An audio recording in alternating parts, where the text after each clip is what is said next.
আসসালামু আলাইকুম। গর্ভধারণের এর জন্য এএমএইচ অ্যান্টিমুলারিন হরমোন কত থাকা দরকার?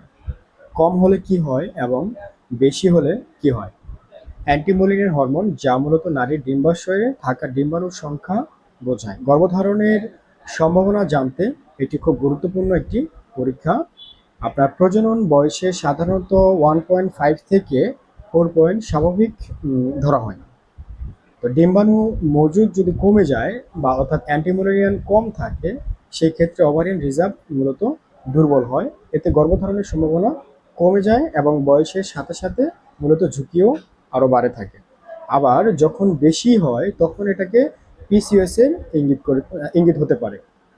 তো মানে ডিম্বাণু বেশি থাকলেও সঠিকভাবে ডিম্বাণু পরিপক্ক হয় না, ফলে ডিম্বস্ফোটন বা অবলেশনে সমস্যা সমস্যা সাধারণত দেখা দিয়ে থাকে। তো অ্যান্টিমুলিনের হরমোন না বেশি না কম, মাঝারি মাত্রায় মূলত থাকায় গর্ভধারণের জন্য মূলত সবচেয়ে উপযোগী। সঠিক ভারসাম্যই গর্ভধারণের চাবিকাঠি। শুধু এই হরমোন না, প্রতিটি হরমোনই সঠিক ভারসাম্য বজায় রাখতে হবে।